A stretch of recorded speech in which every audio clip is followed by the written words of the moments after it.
सबसे पहले आपको लेकर चलते हैं संसद, क्योंकि आज लोकसभा में चुनाव सुधार पर बहस नहीं, बल्कि ऐसा लगा जैसे T20 का एक सुपर ओवर चल रहा था। एक तरफ थे केंद्रीय गृह मंत्री अमित शाह और दूसरी तरफ थे नेता प्रतिपक्ष राहुल गांधी।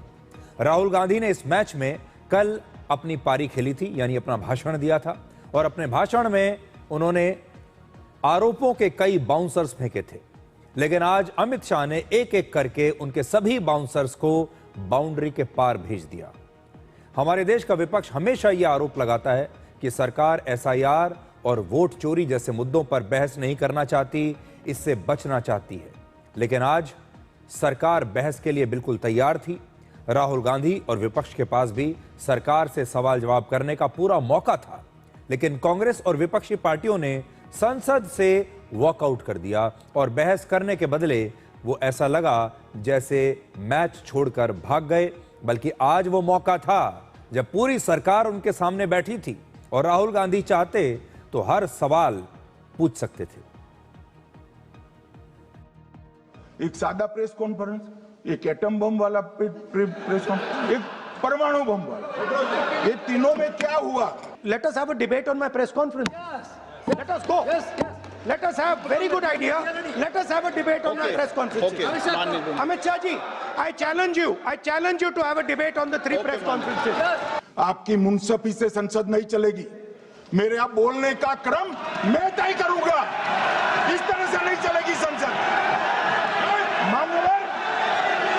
मान्यवर, उनको धैर्य रखना चाहिए। उनको धैर्य रखना चाहिए मेरा जवाब सुनने का।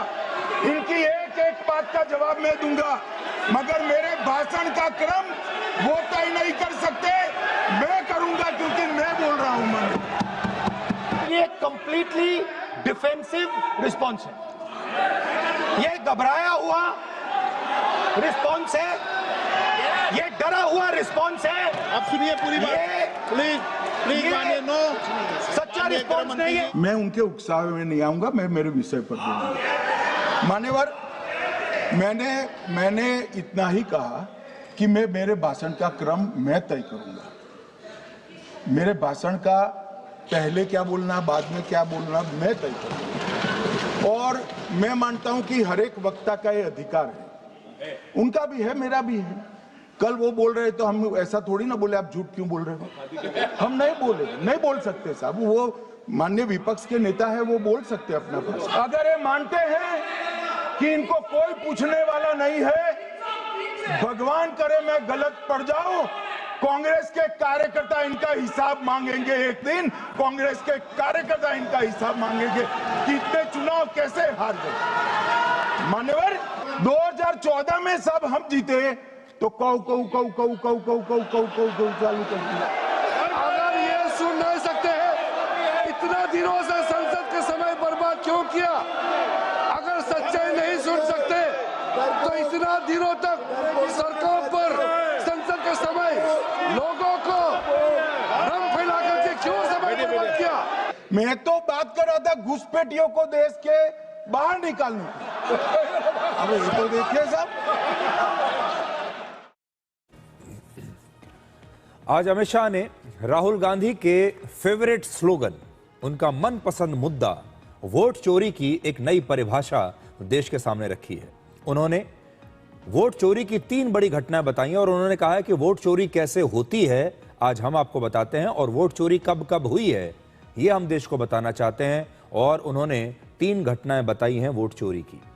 पहली घटना, पहला, जब जनता जनादेश न दे और फिर भी पद हथिया लिया जाए, और इसके लिए उन्होंने उदाहरण दिया पंडित जवाहरलाल नेहरू का कि कैसे वो पहली बार प्रधानमंत्री बने, वो खुद वोट चोरी करके ही प्रधानमंत्री बने थे। दूसरा, जब गलत तरीकों से चुनाव जीतने की कोशिश हो, और इसमें अमित शाह ने इंदिरा गांधी की रायबरेली से जीत के बारे में बताया। वर्ष 1971 के चुनाव में इंदिरा गांधी चुनाव जीत गई थी, लेकिन 1975 में इलाहाबाद हाईकोर्ट ने इस चुनाव को खारिज कर दिया था। और तीसरा, मतदाता नहीं होना, जिसमें गृह मंत्री ने कहा कि सोनिया गांधी ने देश की नागरिक बनने से पहले ही वोट दे दिया था। अब मैं 3 वोट चोरी की घटनाएं बताना चाहता हूं। सबसे पहली घटना हुई आजादी के बाद देश का प्रधानमंत्री तय करना था। तय कौन करना था?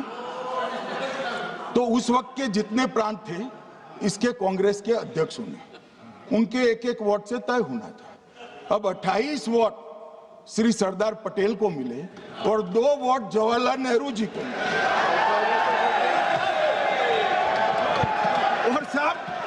और साहब प्रधानमंत्री जवाहरलाल जी बने।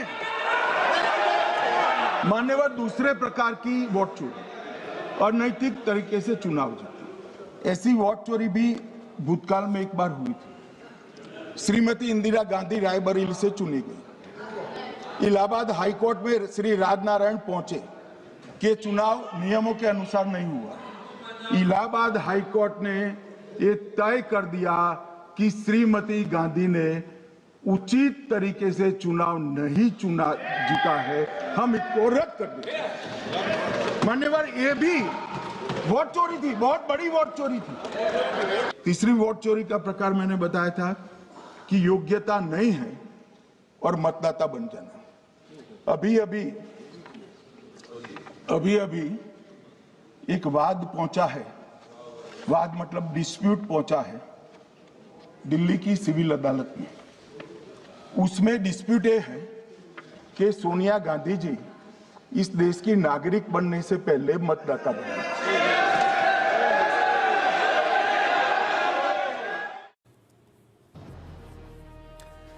अमित शाह ने एसआईआर के मुद्दे पर आज विपक्ष के सारे आरोपों का जवाब दिया है।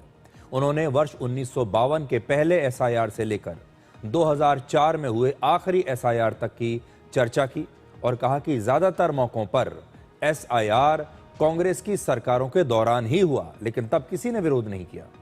अमित शाह ने कहा कि इस देश में प्रधानमंत्री कौन बनेगा, किसी भी राज्य का मुख्यमंत्री कौन बनेगा, यह कोई घुसपैठिया तय नहीं कर सकता।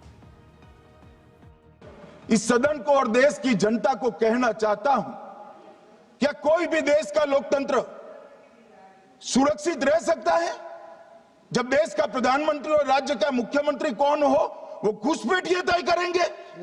मान्यवर नहीं रह सकते। जिन लोगों का मृत्यु हो चुका है उनका वोट मतदाता सूची में होना चाहिए। मान्यवर ये एसआईआर और कुछ नहीं है, मतदाता सूची का शुद्धिकरण है। मैं मानता हूं इससे कुछ दलों के राजनीतिक स्वार्थ आहत होते हैं। मुझे उन दलों के प्रति एक प्रकार से अनुकंपा भी है, क्योंकि देश के मतदाता तो वोट देते नहीं हैं। ये थोड़े विदेशी दे देते थे, वो भी चले जाएंगे। मगर मान्यवर क्या हमने भारत के नाते निर्णय करना पड़ेगा कि इस देश की संसद को चुनने के लिए, राज्य की विधानसभा को चुनने के लिए विदेशी को वोट देने का अधिकार देना है या नहीं देना है? और मेरा मत है, मेरा विनम्र मत है मान्यवर कि ये नहीं देना चाहिए। तो आज एक बात बिल्कुल साफ है। पहले विपक्ष ये कहता था कि सरकार एसआईआर पर बात ही नहीं करना चाहती, वो बहस करने से भाग रही है। आज विपक्ष के पास, राहुल गांधी के पास पूरा मौका था कि वो एसआईआर पर बात कर सकते थे, सवाल पूछ सकते थे, देश के सामने सारी बातें साफ हो जाती, लेकिन ये बहस वैसी नहीं हो पाई जैसे कि होनी चाहिए थी।